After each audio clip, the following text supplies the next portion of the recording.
Добрый день, вы слухаете подкаст «Зеленый вектор развития». У папярэдніх выпусках мы гаварылі пра правілы, грошы і палітыкі ў сферы клімату, а сёння зробім яшчэ адзін крок далей. Што адбываецца, калі дзяржава або кампаніі не выконваюць кліматычныя абавязкі? Хто іх і як можа прымусіць дзейнічаць? Сённяшняя тэма – кліматычная справядлівасць і кліматычнае правасуддзе. Пагаворым пра суды, позвы і новы тып прававых канфліктаў. Кліматычная справядлівасць – гэта адначасова і маральная ідэя, і юрыдычны прынцып. Яна зыходзіць з простай думкі.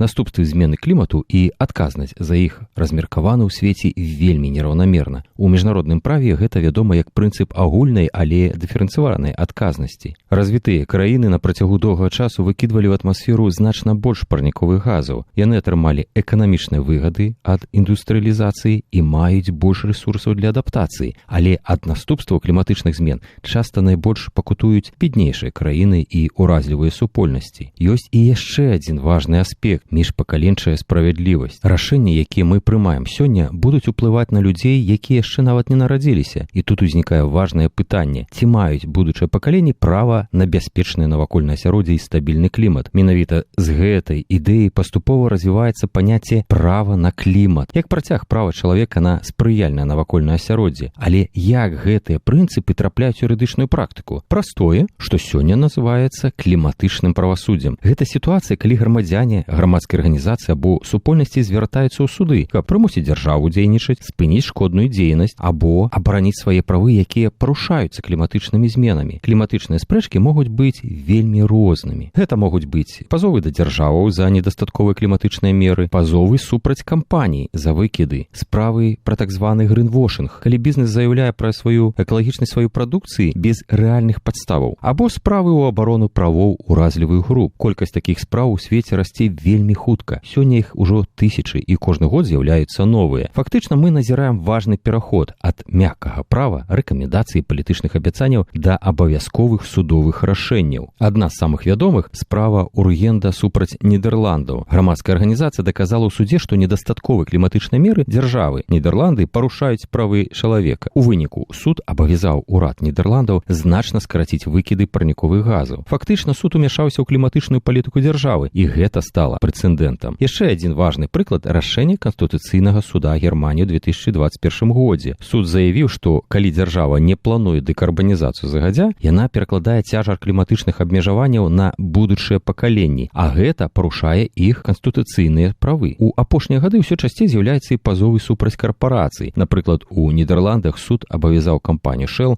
знізіць выкіды не толькі ў адной краіне, але ва ўсёй сваёй глобальнай дзейнасці. Гэта важны крок у развіцці адказнасці бізнесу за кліматычныя наступствы. Ёсць таксама асобная катэгорыя спраў – грынвошынг, калі кампанія заяўляе, што іх прадукцыя кліматычна нейтральная або экалагічная, двукосці, але не могуць гэта пацвердзіць, іх могуць прыцягнуць да адказнасці за ўвядзенне спажыўцоў у зман. Асаблівую ўвагу ў апошнія гады атрымліваюць справы, звязаныя з правамі чалавека. Напрыклад, калі кліматычныя змены пагражаюць здароўю, бяспецы або жыццю людзей. Вядомы прыклад – справа пажылыя жанчыны за абарону клімату супраць Швейцарыю у Еўрапейскім судзе па правах чалавека. Суд прызнаў, што недастатковая кліматычная палітыка дзяржавы можа парушаць правы чалавека, і гэта важны прэцэдэнт для ўсёй Еўропы. Кліматычныя пытанні сёння разглядаюць і міжнародныя суды. Сярод іх Міжнародны суд ООН, Міжнародны трыбунал па марскім праве, Міжамерыканскі суд па правах чалавека. Яны фарміруюць новы прынцып. Дзяржавы маюць прававыя абавязкі абараняць клімат як частку абароны правоў чалавека. Такія рашэнні не заўсёды ўводзяць штрафы або санкцыі, але яны ствараюць юрыдычныя стандарты, якімі потым карыстаюцца нацыянальныя суды. А што з кліматычным правасуддзем у Беларусі? У Беларусі пакуль няма кліматычных судовых спраў, але гэта не значыць, што тэма не актуальная. Ёсць некалькі фактараў, якія пакуль стрымліваюць развіццё такіх спраў. Адсутнасць прававых нормаў пра кліматычныя правы, абмежаваная судовая практыка і нізкая гатоўнасць судоў працаваць з кліматычнымі доказамі. Тым не менш, тэарэтычна такія справы магчымыя. Напрыклад, праз права на спрыяльнае навакольнае асяроддзе, абскаржванне бездзеяння органаў улады або праз экалагічныя працэдуры. Шмат што тут залежыць ад развіцця прававой культуры грамадзян і доступу да правасуддзя. Кліматычная справядлівасць – гэта пра тое, каб клімат не заставаўся безгаспадарным у праве. Калі няма адказнасці, няма і справядлівасці. І сёння суды ўсё часцей становяцца месцам, дзе кліматычныя абяцанні ператвараюцца ў рэальныя юрыдычныя абавязкі, як для дзяржаў, так і для бізнесу. Гэта быў выпуск падкаста «Зялёны вектар развіцця». Дзякуй, што былі з намі. Да новых сустрэч.